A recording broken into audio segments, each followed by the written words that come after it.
Então, aula de análise demonstrativos financeiros, dia 14 de setembro. Por favor, peguem o arquivo das lojas americanas em Excel que eu mandei para vocês. Eu vou compartilhar aqui minha tela. Vocês devem estar vendo agora minha tela com Excel, as demonstrações financeiras das lojas americanas de 2013 a 2019, tá certo? Ok? Muito bem. O que a gente vai fazer aqui? Existe uma análise que a gente faz, que é a análise vertical e horizontal do balanço e da DRE. Alguns alunos já fizeram esse exercício em contabilidade financeira como uma forma de se familiarizar melhor com os procedimentos da contabilidade. Mas a gente vai ver aqui. Qual é a ideia? E é muito, muito fácil. Tá? A complicação é mexer no Excel. Como todos já tiveram aula de Excel no primeiro período, acho que esse não vai ser o grande mistério. Tá? Essencialmente, o objetivo aqui é fazer uma análise horizontal e uma análise vertical das demonstrações financeiras. O que é uma análise, olha para o Excel, horizontal? É você calcular a variação percentual do saldo de cada conta de um ano para o outro, de forma tal que, além dos saldos contábeis de cada ano, você terá uma nova coluna no Excel calculando a variação percentual de um ano para o outro, de cada conta do balanço e da DRE. Uma outra forma que alguns autores recomendam de fazer análise horizontal é você ter como base um primeiro ano, como no nosso caso, 2013,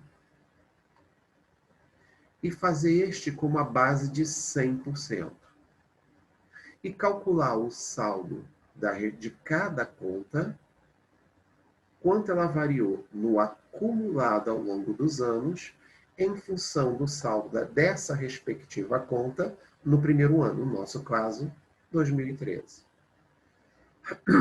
Pessoalmente, eu gosto de trabalhar as variações anuais e não as variações acumuladas. Até porque estamos trabalhando com uma sequência de 7 anos aqui. E em 7 anos, com a expansão orgânica que a empresa Lojas Americanas teve, os números acumulados não guardam uma boa forma de se fazer comparação. Então, eu recomendo que todos façam análise horizontal de balanço de DRE, calculando a variação percentual do saldo de cada conta de um ano para o outro. Como, professor? Vamos fazer o seguinte. Aqui nós temos os saldos contábeis em sequência. O que eu vou fazer aqui? Eu vou inserir uma coluna. Então, se eu tenho 2019 e eu tenho 2018, vou clicar em cima da coluna D, onde está o ano de 2018, com o mouse, o botão direito do mouse, e vou pedir para inserir uma coluna. Ao inserir essa coluna, eu vou botar aqui análise horizontal percentual, AH percentual. E isso eu já terei uma coluna onde eu vou mandar calcular a variação percentual do saldo das duas contas. De forma tal que será o quê? A célula D de dado 5 será a variação percentual do saldo de 2018 para o saldo de 2019.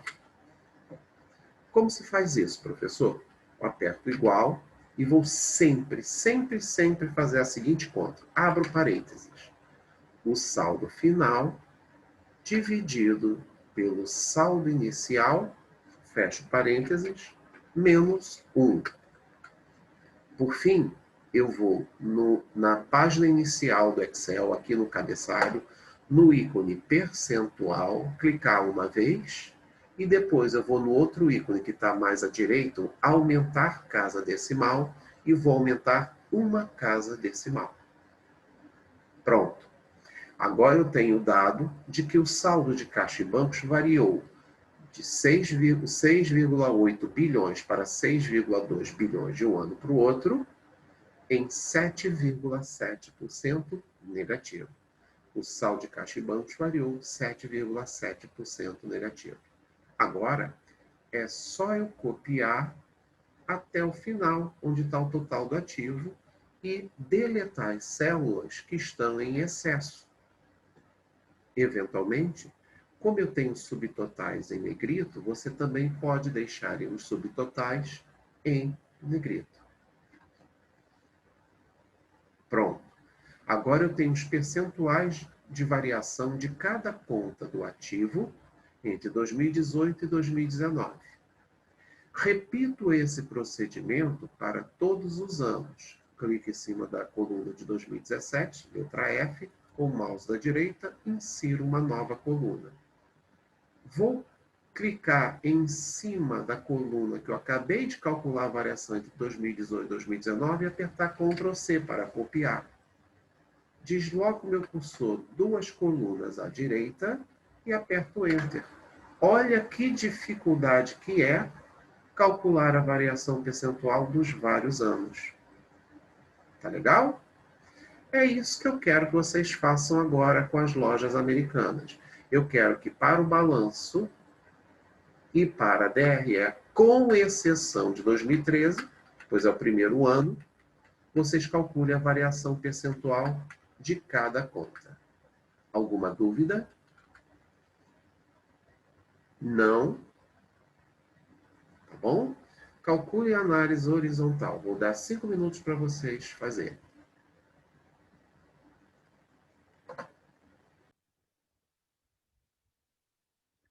Bom, agora vocês já concluíram a tarefa. Vamos ver aqui para o meu Excel. Nós temos aqui vários percentuais calculados para o balanço e para a DRE. A análise horizontal, ela tem uma dificuldade maior. Por quê? Porque contas do balanço, normalmente, tendem a ser muito voláteis. Algumas contas do balanço tendem a ser muito voláteis. Por exemplo, caixa e bancos. Caixa e bancos não tem uma tendência a seguir um certo comportamento. Ora ele é mais alto, ora ele é mais baixo. Isso depende dos movimentos do ano, né? Ou às vezes momentos cíclicos da economia que pega vários anos. Tá? Ou às vezes movimentos cíclicos da estruturação da própria empresa, que ela está experimentando uma expansão orgânica maior, uma expansão da sua estrutura física maior, e outras não, nem tanto. Então, às vezes, algumas contas disparam, outras elas até retraem. Isso não quer dizer que a empresa está indo para o vinagre, nem que ela está ficando bilionária como tiver acertado sozinha na Super C. Tá? São apenas dados que a gente tem que analisar no contexto de várias informações. Aonde a análise horizontal é mais importante? Na DRE. Porque o que é a DRE? São saldos acumulados em um ano de receitas e despesas. Então, a tendência é que essas contas acumulem variações muito próximas da receita de vendas. Ah, é, professor? Sim, tem a tendência de acumular um pouco perto da receita de vendas. Vamos se lembrar de contabilidade de custos no segundo período? Quando a gente viu custeio variável, a gente viu o seguinte: a gente tinha receita de vendas e a gente ia pegar as contas da DRE e não ia separar por custo ou despesa, a gente ia separar por gastos variáveis e gastos fixos, de forma tal que a receita de venda e o gasto variável formavam a margem de contribuição, não é isso? Vocês lembram disso? Ah, professor, eu esqueci. Não, não pode esquecer, você tem que acumular conhecimento, não é passar na prova e zerar o QI. Então, vamos lá. E os dois formavam aquele lucro operacional, que a grosso modo seria o lucro antes do juros, vamos chamar de EBIT. Qual o comportamento do gasto variável? Ora, muito próximo da variação da receita de vendas. Se a receita sobe, matéria-primas, insumos, impostos sobre as vendas, comissão de vendas, tudo isso vai subir na mesma proporção. Tá? Pouquíssima oscilação em cima disso. E o gasto fixo? Bom, o gasto fixo, ele tende a ser fixo, independente da quantidade produzida ou vendida. Então, se a receita aumentar, o gasto fixo tende a não aumentar. Porém, se a receita está aumentando porque a empresa está tendo um aumento da sua estrutura orgânica, abriu uma nova fábrica, abriu mais lojas, como é o caso da loja americana, né? O gasto fixo também tende a subir.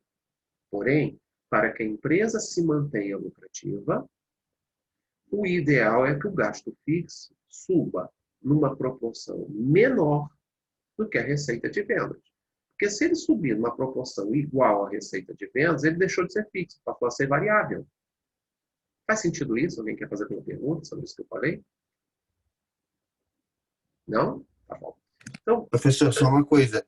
Por exemplo, lojas americanas são lojas de varejo. Então, normalmente, quando se abre uma loja, tem um tempo de maturação dela, né? E aí, isso.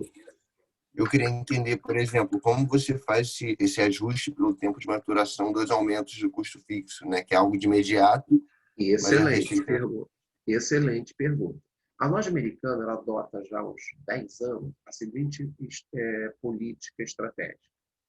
Ela quer duplicar o número de lojas a cada 5 anos. Isso transforma uma empresa de capital intensivo, ou seja, está constantemente reinvestindo a sua estrutura. E, claro, é de se imaginar que, se a loja americana está abrindo mais lojas, vai precisar de mais pessoas, mais aluguéis, mais móveis, utensílios que vão gerar depreciações, portanto, mais gastos fixos. Mas assim que a loja abre, a sua receita tende a ser incorporada como qualquer outra loja da loja americana. Porque todo mundo no Brasil inteiro conhece lojas americanas. Até o motivo de eu ter escolhido a loja americana para a gente trabalhar é justamente para que todo mundo já entrou na loja americana, nem que seja para filar o ar-condicionado. Então, repara aqui um dado muito importante que eu trouxe aqui para vocês, aqui embaixo, está em amarelo. O número de lojas da loja americana. Repara que em 2013 ela tinha quanto? 838. Subiu 120 lojas. Depois, no ano seguinte, subiu mais 90 lojas. Depois, no ano seguinte, subiu umas quantas? Poxa, foram 50, 80 lojas. Depois, mais quanto? Mais 80 lojas. Depois, mais 190 lojas. Depois, mais 210 lojas. Por mais que não seja mega store, tipo loja americana que a gente tem em Copacabana, a gente tem ali em Ipanema, loja americana que a gente tem ali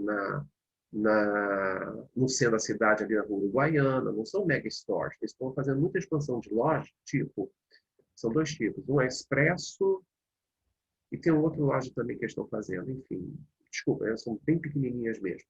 Mas eles estão abrindo as lojas e eles precisam aumentar o gasto fixo. Agora, no caso da loja americana, por não ser uma fábrica onde você tem que montar vários equipamentos pesadíssimos, carésimos, cujo retorno só vem realmente ao longo de muitos anos, a loja americana já matura, ou seja, já gera receita de uma loja, igual a qualquer outra loja, no dia que ela abre.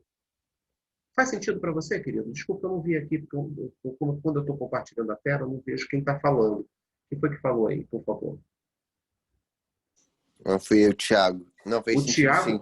Tiago, o Tiago fez uma pergunta muito inteligente aqui, muito importante, que ele linkou realmente a matéria densa de contabilidade de custos com o que a gente fez.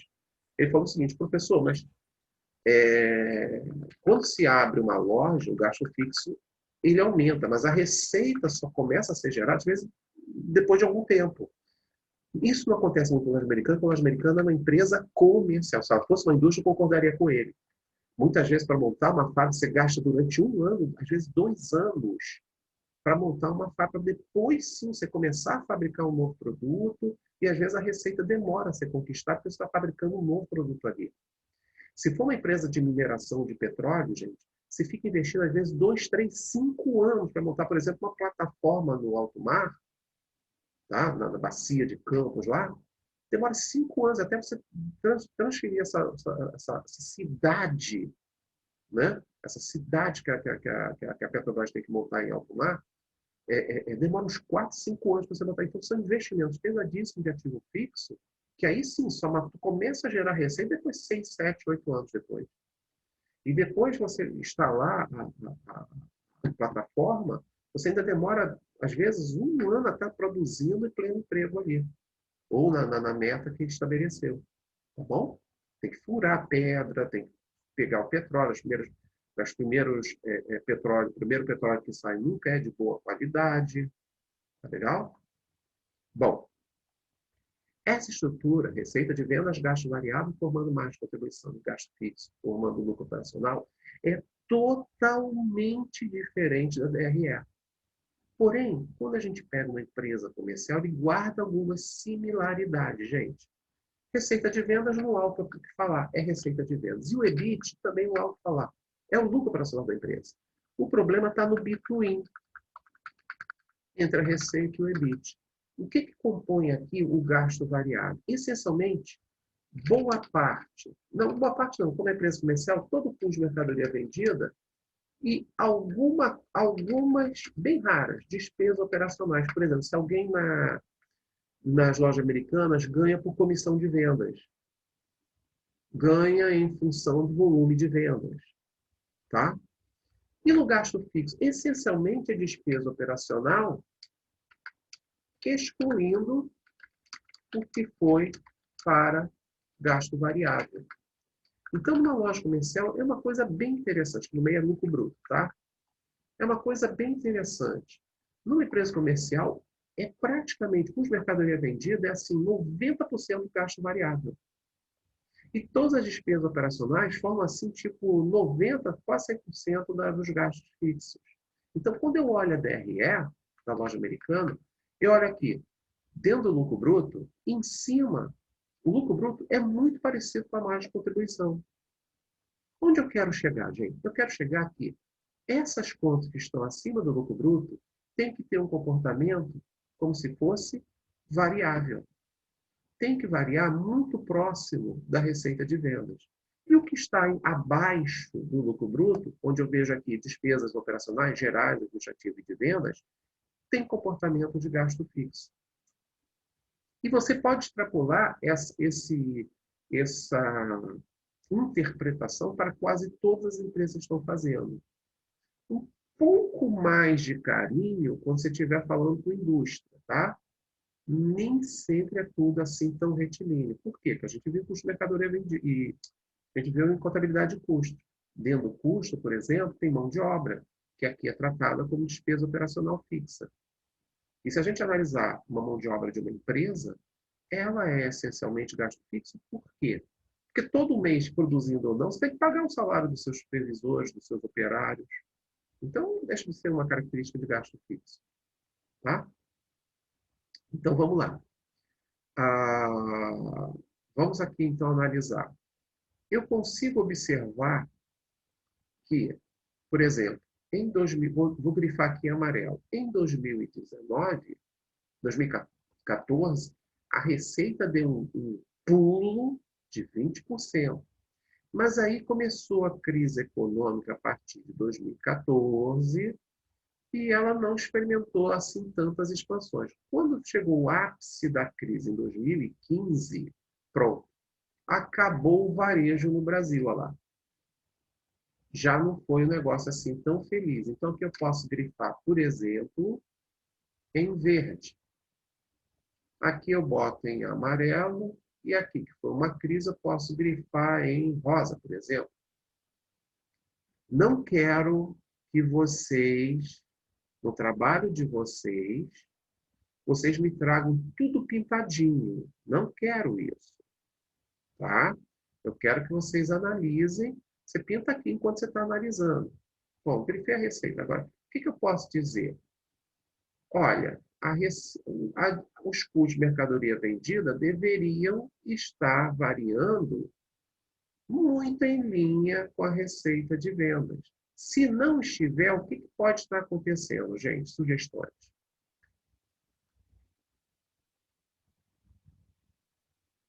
O que vai no custo de mercadoria vendida? O custo da mercadoria que foi vendida pelo preço que eu comprei junto aos meus fornecedores. Faz sentido?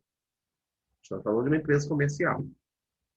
Então, se a receita varia 19%, mas meu custo varia 21%, Quais são as hipóteses que pode ter acontecido aqui? Sugestões? Gente, não existe resposta certa ou errada, não. Vamos lá, vamos comentar. O preço dos fornecedores ficou muito alto? Você pode ter tido um aumento médio dos fornecedores, dos preços dos fornecedores, que você não conseguiu repassar para o seu preço. Boa. Mais alguma coisa vocês querem observar? Entenderam essa observação da Luana, gente? Alguém quer comentar alguma coisa? Lembrando que se vocês não falarem no microfone, não vou ver se tem gente com mão levantada, tá?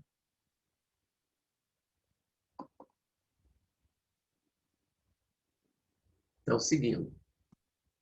Bom, aqui eu não observaria nada, porque variou 19%, 19,7%, quer dizer, virtualmente 20%, e variou o custo de mercadoria vendida 21%, isso não é muita variação. Aonde eu ficaria preocupado? Se a diferença de percentuais entre receita de vendas e custo de mercadoria vendida fosse assim muito grande. Deixa eu ver se teve algum ano que essa variação foi muito, muito grande. Não. Praticamente eles andaram em conjunto. Tá? Então, eu não observaria muita coisa, não. Eu faria um comentário, se eu estivesse analisando isso aqui, dizendo o seguinte, olha, a empresa expandiu muito mais entre 2013 e 2015, mas, por causa da crise econômica, experimentou crescimentos pífios e até negativos. Faz sentido, gente? Agora, vamos analisar aqui a despesa geral administrativa. Caramba, 20% só em 2013. Isso aqui é um ponto. O resto, olha só, nada em medida do possível. Aqui também, ó, 16% é um percentual preocupante em 2018. De 2017 para 2018, portanto, em 2018. Aqui também posso até dizer, agora vamos ver o seguinte, o que é despesa administrativa de vendas? Salário de funcionários, aluguéis, luz, gás, telefone, não é isso? Tá certo? Obras não, obras de reparo, né? Só de manutenção. Obras de lançamento de uma nova loja fica no ativo intangível. Bom, vamos ver aqui a expansão das lojas. O que aconteceu entre 2013 e 2014? Houve uma expansão de 120 lojas. E na época não havia loja expresso ainda. Loja expressa é de 2015 para cá, se eu não me engano. Tá?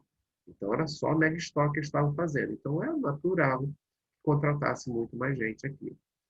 Agora, é interessante que eles corrigiram bastante nos anos seguintes. A despesa fixa até caiu, né? Até porque eles deram esse gap para cima. Aqui, a despesa administrativa em 2017 subiu muito. Isso me fez sair de loja americana, tá? Vendi minhas ações em loja americana por causa desses percentuais aqui que eu não gostei. Vamos lá. Outros motivos também, tá? Depois a gente vai ver. O que aconteceu nesses anos? Pô, a empresa expandiu quase 200 lojas e aqui nesse ano eles expandiram quase também 190, 180 lojas. Então, uma expansão orgânica muito grande. Eles precisaram e gastaram mais em gasto fixo. Levaram para outro patamar o gasto fixo. Porém, de certa forma, isso foi corrigido um pouquinho no ano seguinte, porque praticamente não variou o gasto fixo. Perguntas até aí? Não, né? Muito bem. Então, é isso que eu analisaria aqui na DRE. O resto, gente, desculpa. Abaixo do EBITDA, pouco se analisa. O que é depreciação e amortização? Na verdade, depreciação e amortização se analisa pela expansão do imobilizado e do intangível, né? Certo? Com muito imobilizado expandindo, 73% de um ano para o outro, obviamente a depreciação vai subir. Se o intangível vai subir 5,6%, a amortização vai subir. Despesa financeira, está abaixo, tá? Despesa financeira. O que pode influenciar despesa e receita financeira? Duas coisas. Receita financeira é explicada pelas aplicações financeiras que a empresa faz. Despesa financeira pelo nível de passivos de financiamento que a empresa tem. Então, a gente vai analisar esses dois itens mais tarde. E outra coisa também que influencia é a taxa de juros. Em 2014, a taxa de juros, 2015, início de 2015, a taxa de juros chegou a 14,25%. Então, pegar o empréstimo para a loja americana custava mais de 22% ao ano. E caiu, até o final do ano passado, para 4,5%. Então, obviamente, a despesa financeira tenderia a cair, a menos que a empresa estivesse pegando um valor maior de empréstimo. Então, a gente vai analisar isso depois. No ativo, o que eu posso analisar aqui do ativo? Olha, as contas que mais variaram, imobilizado. É quase que, assim, uma tendência da empresa investir muito imobilizado. E intangível também, né? O intangível imobilizado mexe justamente por causa da expansão que a empresa está fazendo em novas lojas. Estoque e contas a receber, gente, tendem a variar a mesma coisa que a receita, assim como fornecedores. Também tende a variar a mesma coisa que a receita. Aqui, o que é preocupante? Deixa eu ver o que é preocupante aqui. É isso aqui, ó. Isso é muito preocupante. A empresa pegar muitos empréstimos e financiamentos.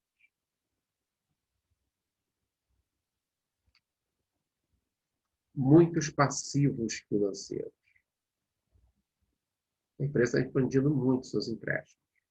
Tá? Depois a gente vai analisar por quê. Reserva e lucro é consequência de lucro acumulado e distribuição de lucro não dá para analisar. Tá? Fornecedor também você pode analisar passo a passo com a receita de venda.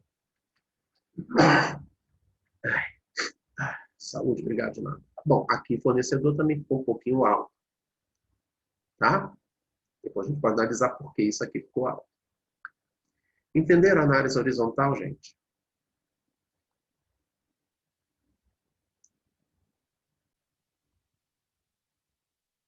Vamos analisar o aluno Frederico, quando fez uma... Só um minutinho, Frederico, você fez uma pergunta muito inteligente. Ele falou o seguinte, perguntou o seguinte, com a queda da taxa de juros e essa movimentação histórica de empréstimo, é de se esperar, então, que a empresa, até porque caíram os juros, pegue mais empréstimos para aproveitar essa... Eu quero explicar isso através do que é a alavancagem operacional, Frederico. Se eu abrir uma empresa com R$100 de capital social, qual o total do meu ativo? Só pode ser de R$100. E isso eu abro uma loja. Tá? Como é que eu posso aumentar os meus ativos? Somente se essa loja vai gerando lucro. Digamos que eu consiga fazer R$20 por ano. Então, à medida que eu vou acumulando lucro, e não distribuo esse dividendo, isso como dividendo, tá? Meu patrimônio líquido vai aumentando em R$20, consequentemente, meu ativo vai aumentando em R$20 todos os anos. Eu tenho como acelerar esse processo? Tenho, se eu pegar empréstimo. Se eu pegar mais empréstimo de R$100, agora terei ativos no total de R$200. Então, o empréstimo é uma alavancagem financeira. O que é uma alavanca? Né? Tem o princípio básico da alavanca. Você pega um ponto de apoio e com uma força, às vezes 1/3 menor, você consegue deslocar um peso no espaço ou numa superfície. Por causa da mesma coisa que acontece com a alavancagem financeira. Eu alavanco meu ativo maior para que eu possa gerar um lucro maior. De repente, comprar uma segunda loja, ao invés de gerar um lucro de R$20 por ano, eu acabo gerando R$40 de lucro por ano. O problema todo é o seguinte, é um banco. O banco me empresta até um ponto em que eu não fique muito exposto à falência, né? Não existe pecado em não pegar empréstimo. Pecado é o que você faz com dinheiro. Então, se você pega um empréstimo, usa esse empréstimo para abrir novas lojas, fazer uma expansão orgânica da empresa, em tese, está fazendo um bom negócio. Só que do outro lado você tem um banco que vai virar para você e escuta, olha só, você está muito alavancado. Não vou renovar novos empréstimos para você. Eu renovo a linha para você ganhar mais prazo para pagar o que eu já te emprestei. Mas eu não vou aumentar a sua linha de crédito. Qual a decisão da loja americana? Caramba, então eu vou poder abrir no próximo ano tantas lojas quanto eu queria. O que aconteceu? Depois a gente vai analisar, tá, Fred? Legal? Beleza, obrigado. Mais alguém? Alguma pergunta? Não? Bom, então agora eu queria passar para a análise vertical das demonstrações financeiras. Bom, se a análise horizontal eu faço uma análise página horizontal, ou seja, um cross além ao longo dos anos para analisar o quanto variou de um ano para o outro. A análise vertical, vou fazer uma análise dentro do próprio ano. Eu vou calcular a relevância percentual de cada conta em relação ao seu total. Antes disso, pegue a sua HP12C rapidinho. Rapidinho, rapidinho mesmo. Dá para calcular a variação percentual pelo HP12C, tá? Isso às vezes será necessário, quando vocês estiverem fazendo, sei lá, matemática financeira, análise demonstrativa financeira, quando vocês estiverem fazendo, às vezes, estatística. Pô, qual é a variação percentual? Muito fácil. Se eu digo que o saldo de uma conta variou de 10 para 12, claro que todo mundo vai dizer a variação foi de 20%, não é? Como é que eu faço isso no HP12C? Vou fazer aqui no chat. F, série X. Você vai digitar os valores rigorosamente na sequência em que eles aconteceram. 10, Enter, 12. Aí você vai procurar uma tecla do lado esquerdo do Enter chamada delta percentual. Ao aparecer isso, vai aparecer no seu visor 20, ou seja, variou os 20%. Tá legal? E se variou, por exemplo, de 20 para 15? Como é que eu faço? Eu boto primeiro 15, depois o 20? Não, de novo. Você vai colocar os números na sequência em que eles ocorreram. Primeira coisa, FCLX. Você vai digitar o primeiro valor, 20, Enter, 15, delta percentual. E vai aparecer no seu visor menos 25%. Variou 25% negativo. Não ignorem o sinal, tá? Show? Posso seguir a aula? Então apertem os cintos. Vamos ver agora a análise vertical. Vocês vão ver que não tem muito mistério, assim como a análise horizontal. Diria até para vocês o seguinte, é mais importante, às vezes, a análise vertical do que a análise horizontal. Às vezes, tá? O que eu vou fazer? Bom, vocês já devem estar aqui olhando o balanço da minha empresa, tá bom? O que eu vou fazer? Vou inserir uma nova coluna entre o ano, os saldos contábeis, e o AH, a análise horizontal. E vou chamar, pasme, de AV, percentual, análise vertical percentual. Qual é a conta de maior saldo no ativo? Qual a conta de maior saldo no ativo? Caixas e bancos. Não. Imobilizado. Não.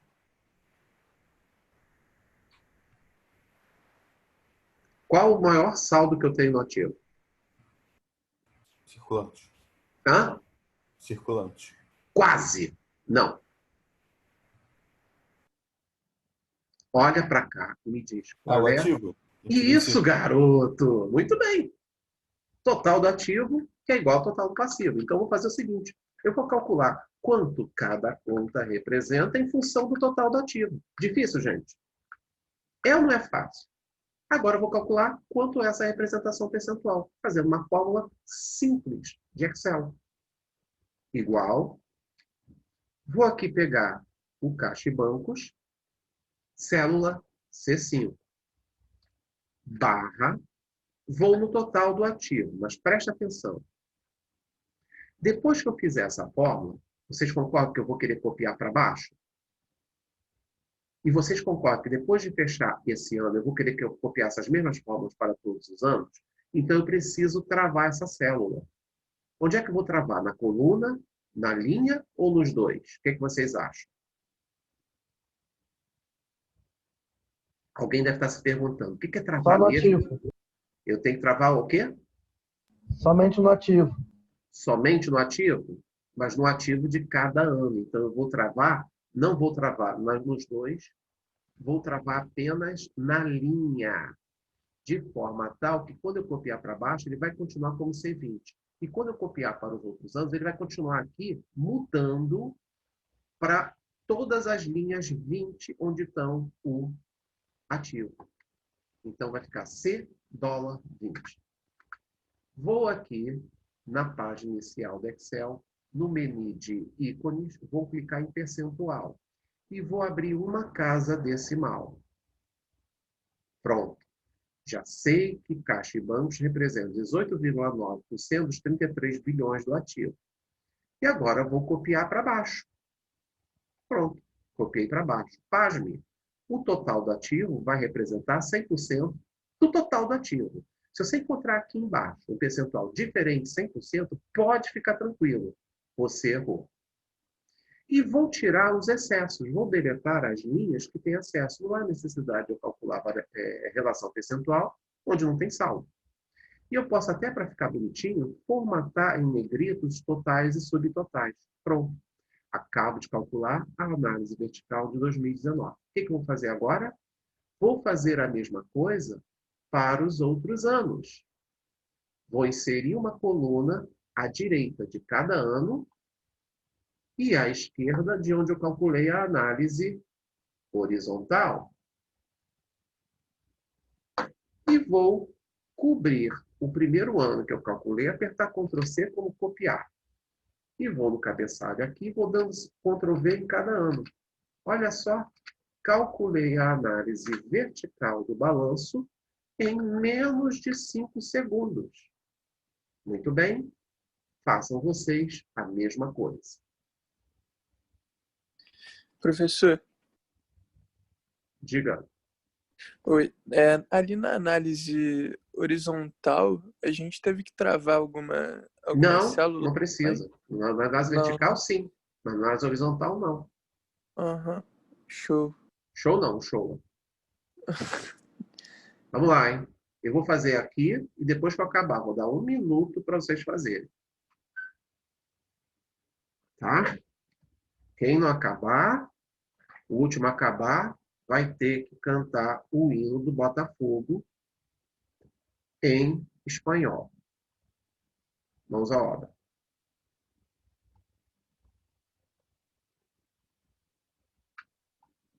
Balanço e DRE, tá? Ah, gente, olha só, não precisa calcular a análise horizontal de 2013, não, porque vai ficar muito espremidinho aí, tá? Se quiser, pode calcular. É só você alargar essa coluna que já está diminuída aí, tá? Com vocês. Eu não vou fazer isso, não.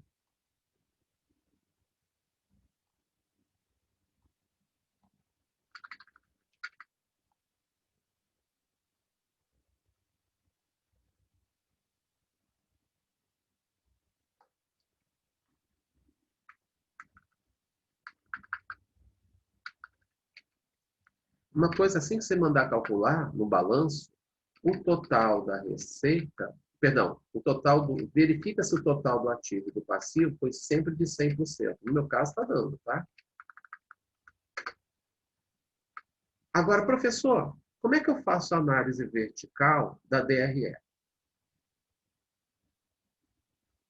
Tá? A análise vertical da DRE, gente, ela é feita com base na receita líquida. Presta atenção. A análise vertical da DRE tem como 100% a receita líquida. Não é a receita bruta. É a receita líquida. Depois eu explico por quê.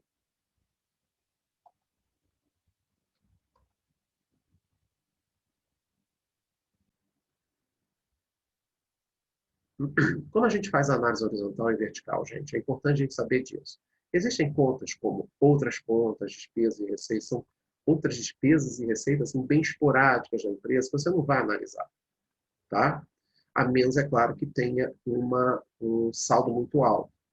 O que é um saldo muito alto? A contabilidade, assim como a análise dos ativos financeiros, tem que se preocupar com uma coisa chamada materialidade. Ou seja, será que o saldo que eu estou analisando, a variação que eu estou analisando em si, é de uma conta cujo saldo é muito material, é muito substancial, é muito elevado, que mereça ser analisada? Para pensar, qual o faturamento, assim, em modo geral, de uma loja americana? 20 bilhões por ano. Gente, analisar uma conta que tem um saldo histórico médio de 20 milhões de anos, 0,1%, cara, não é isso que vai determinar o sucesso ou a falência de uma empresa como a loja americana. Claro que a gente tem que estar atento, ok, a gente tem que estar atento.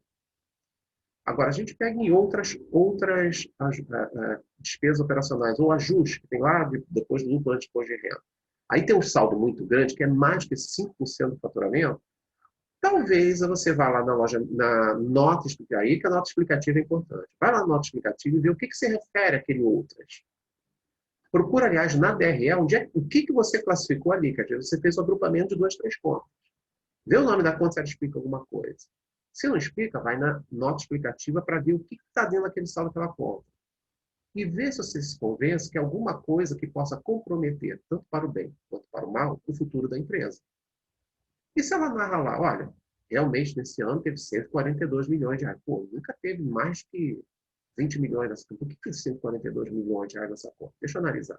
E às vezes tem lá um comentário, porque a empresa resolveu fechar algumas lojas que não eram tão rentáveis e abrir outras lojas maiores. Tal. Você, tá, tudo bem. Faz um comentário. O único ano em que esse saldo foi relevante foi nessa conta, e conforme a nota explicativa explica, houve uma fechamento de lojas muito grande, tal, alguma coisa assim. Tá bom? Pronto. Analisou. Legal? Perguntas? Não? Então, olha aqui, vamos compartilhar aqui minha tela e ver o resultado dessa análise. Bom, fiz aqui a análise vertical do balanço. Então, analisei o quê? Representatividade das contas. Quando eu olho aqui só 2019, quais são as contas mais relevantes do ativo? 3 contas, grupos de contas mais relevantes do ativo. Vamos lá. Isso. Qual é a outra? Muito bem. Qual é a outra? Legal, acertou. Que tal agora vocês falarem em voz alta para todo mundo ouvir e ficar gravado?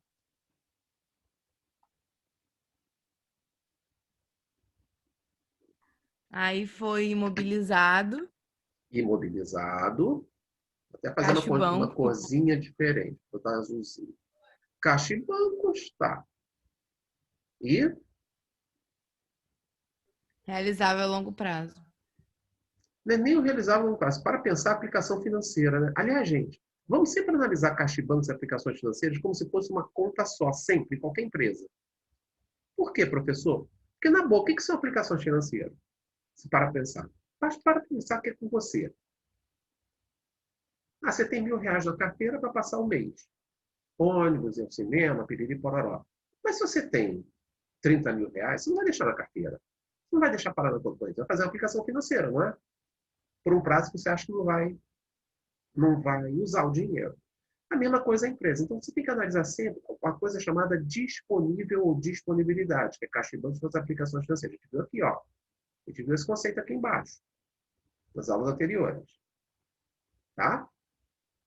Então, um grupo de conta que é pesado é imobilizado, outro grupo de conta que é pesado é a aplicação financeira, e o outro é realizável a longo prazo. Beleza. Vamos analisar lá atrás, 2014. Quais eram os 3 grupos de contas mais relevantes? Aplicações financeiras e caixa e bancos continuam muito relevantes. Por que a empresa tem que ficar com mais de 4 bilhões com dinheiro em mão, gente? Por que a empresa chegou em 2019 com mais de 10,6 bilhões de reais no caixa, no disponível? Por quê? A gente vai ter que responder essa pergunta em algum momento, tá? Nós vamos responder. Olha aqui. O imobilizado era um intangível, mas imobilizado também é bem relevante. E outra conta muito relevante aqui é estoque.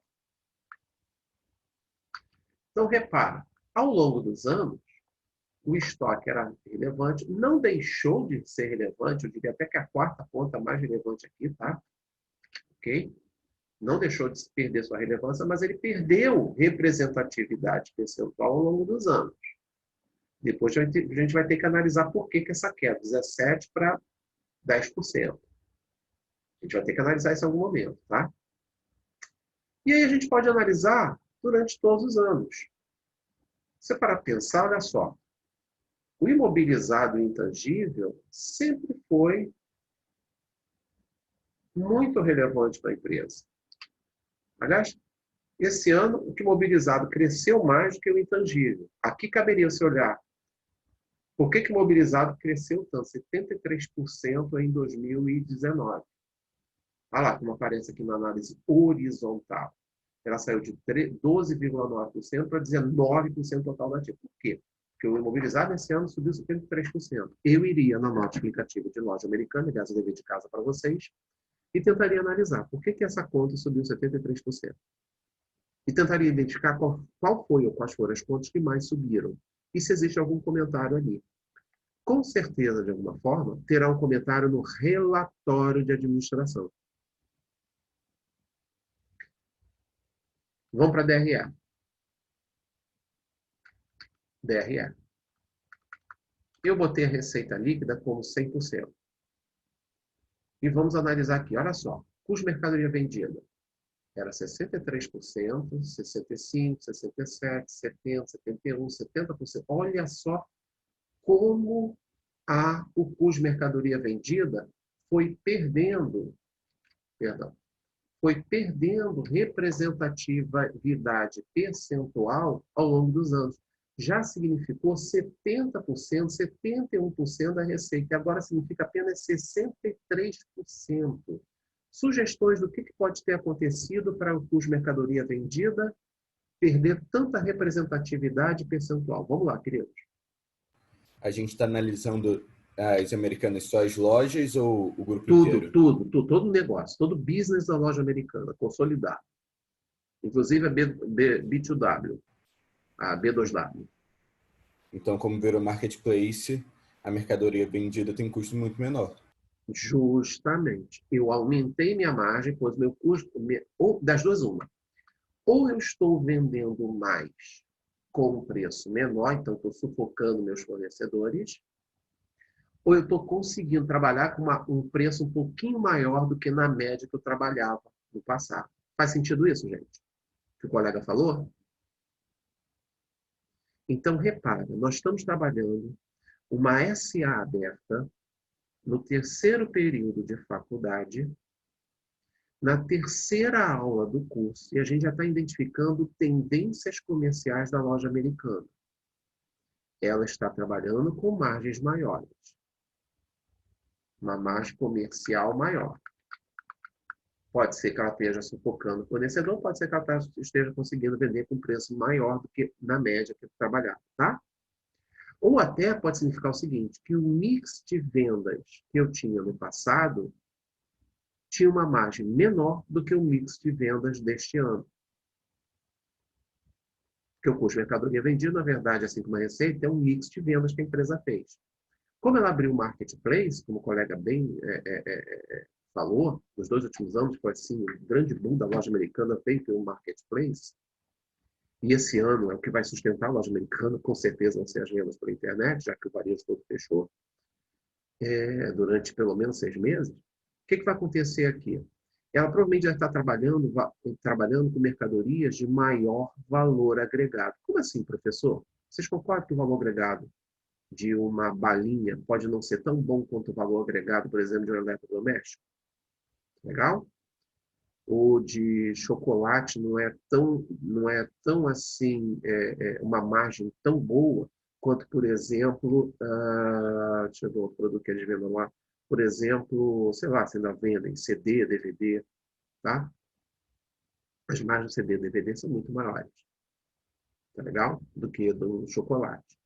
Pô, se a margem de chocolate é pequena e da balinha é pequena, por que ela tem barra de chocolate?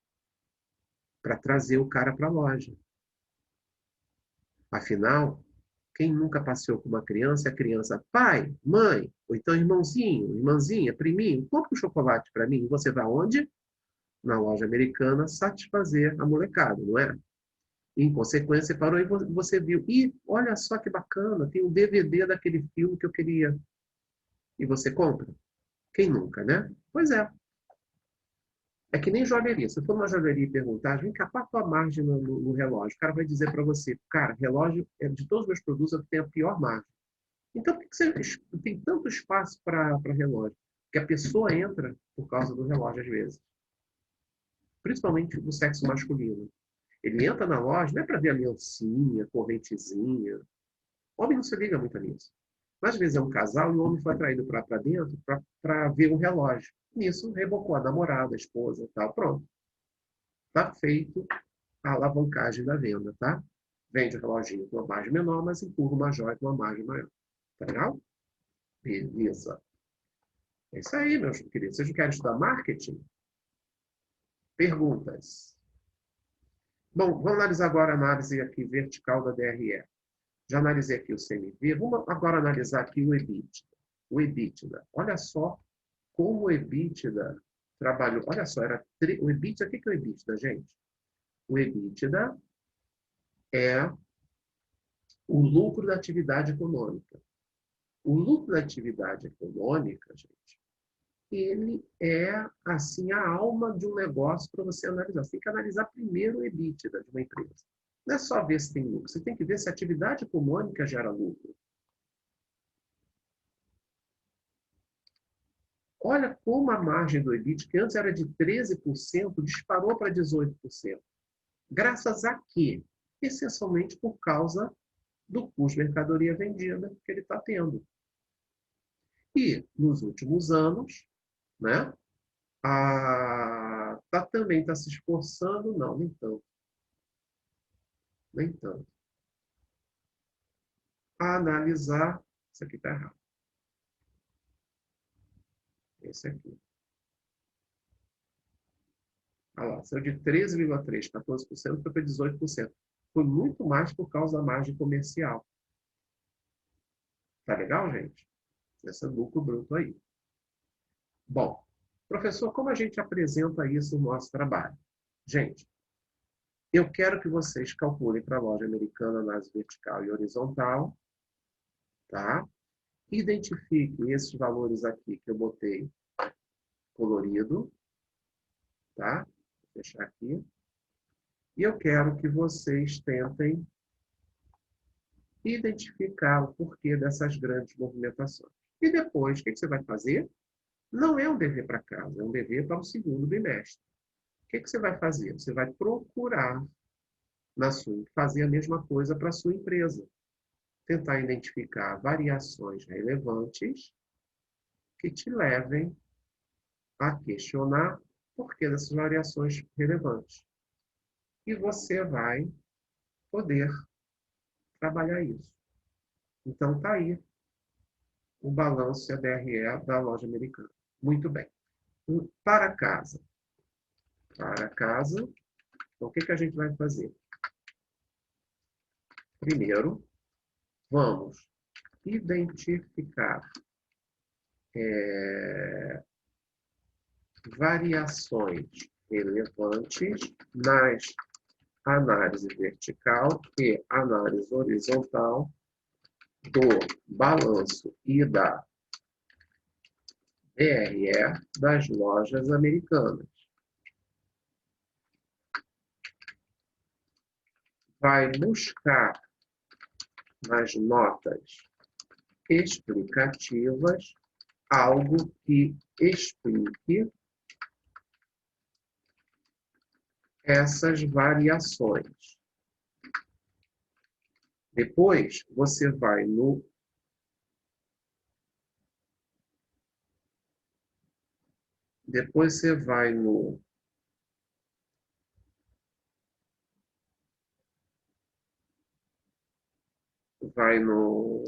vá para o Moodle,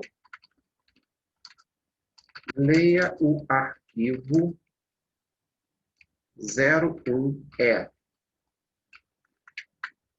01E. O que é o 01E? Não, 01E não. Oh, meu Deus. 01E.